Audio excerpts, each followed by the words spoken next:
ଏବେ ଏବେ ଅଙ୍ଗନବାଡିରେ କାର୍ଯ୍ୟ କରୁଥିବା କର୍ମୀମାନଙ୍କ ପାଇଁ ଆସିଛି ଖୁସି ଖବର। ତେବେ ନୂଆ ବର୍ଷରେ ସେମାନଙ୍କ ଦରମା ବୃଦ୍ଧି ପାଇବ। ତେବେ କେତେ ଟଙ୍କା ବୃଦ୍ଧି ହେବା ସହିତ ସେମାନଙ୍କୁ ସରକାରୀ ଚାକିରିର ମାନ୍ୟତା ମିଳିବ ନା ନାହିଁ, ତ ଏନେଇ କ'ଣ ଅପଡେଟ୍ ରହିଛି ଚାଲନ୍ତୁ ଜାଣିବା। ତେବେ ବଢିବ ଦରମା, ଅଙ୍ଗନବାଡି କର୍ମୀଙ୍କ ଖୁସି କହିଲେ ନ ସରେ। ତେବେ ବସିଲାଣି ବୈଠକ। ତେବେ ଅଙ୍ଗନବାଡି କର୍ମୀ ଏବଂ ସହାୟିକାଙ୍କ ଦରମା, ଅଙ୍ଗନବାଡି କର୍ମୀମାନେ ଯେଉଁମାନେ ଦୀର୍ଘ ଦିନ ଧରି ସେମାନଙ୍କ ଦାବି ଉପରେ ସରକାରଙ୍କ ନିଷ୍ପତ୍ତି ପାଇଁ ଅପେକ୍ଷା କରିଥିଲେ, ଶେଷରେ 2026 ମସିହା ପୂର୍ବରୁ ଏକ ବଡ଼ ଉପହାର ପାଇବାକୁ ଯାଉଛନ୍ତି। ତେବେ ହଁ, ସବୁ ଅଙ୍ଗନବାଡି ସଂଘ ଏପରିକି ସରକାରୀ ଅଧିକାରୀଙ୍କ ମଧ୍ୟରେ ଏକ ଉଚ୍ଚସ୍ତରୀୟ ବୈଠକ ଅନୁଷ୍ଠିତ ହୋଇଥିଲା, ଯେଉଁଥିରେ ଅଧିକାରୀମାନେ ସର୍ବ ଅଙ୍ଗନବାଡି ସଂଘର ଦାବିଗୁଡ଼ିକ ମଞ୍ଜୁର କରିଥିଲେ।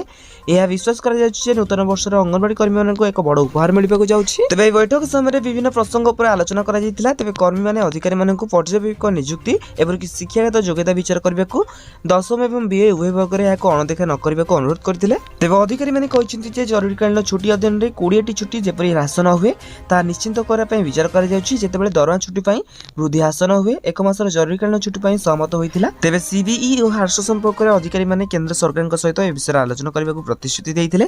ତ ଦେଖନ୍ତୁ, ବର୍ତ୍ତମାନ ପାଇଁ ଯାହା ବି ଖବର ରହିଛି, ନୂଆ ବର୍ଷ ଅବସରରେ ଅଙ୍ଗନବାଡି କର୍ମୀଙ୍କୁ ବଡ଼ ଖୁସି ଖବର ମିଳିବାକୁ ଯାଉଛି। ତେବେ ଖୁବ୍ ଶୀଘ୍ର ସେମାନଙ୍କ ଦରମା ବୃଦ୍ଧି ହେବା ସହିତ ସେମାନଙ୍କୁ ସରକାରୀ ଚାକିରିର ମାନ୍ୟତା ମଧ୍ୟ ମିଳିବ।